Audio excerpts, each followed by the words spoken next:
So friends, I am Shantanu Nikra, ex chief manager bank of Baroda, a financial consultant and proprietor कच consultancy. तो आज बात करेंगे NEET for banking consultant. ये banking consultant क्या है? ये बड़े कॉर्पोरेट के लिए है जिनका एक्सपोजर काफ़ी ज़्यादा होता है, उनको बैंकिंग कंसल्टेंट जरूर रखना चाहिए, क्योंकि उनका अकाउंट वाला पर्सन भी बैंक के लिए इतना ज़्यादा महारत हासिल नहीं होती है कि वो बैंक से भिड़ पाए।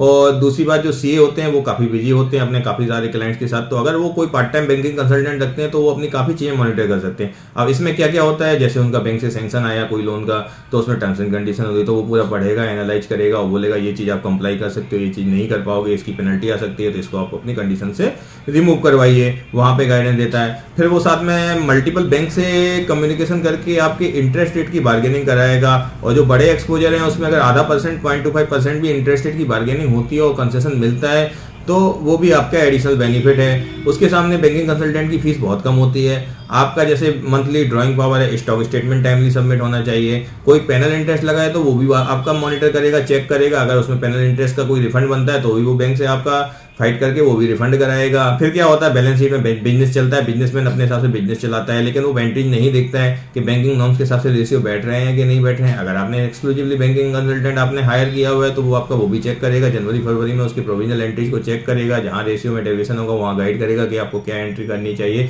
जिससे आपके रेशियो स्मूथ रहें। क्योंकि रेशियो स्मूथ रहेंगे तो ऑलरेडी आपको बैंक से एक तो आपका फंडिंग ईजी रहेगा और दूसरी इंटरेस्ट रेट कम रहेगा क्योंकि आपके डेविएशंस नहीं होंगे। तो ये सारी चीज़ के लिए आप बैंकिंग कंसल्टेंट हायर कर सकते हैं। अब बैंकिंग कंसल्टेंट में आपको किसको हायर करना चाहिए? बैंकिंग कंसल्टेंट में आपको उसको हायर करना चाहिए जो बैंक में सीनियर पोस्ट से रिजाइन किया हो या रिटायरमेंट लिया हो और जिसको क्रेडिट का नॉलेज हो।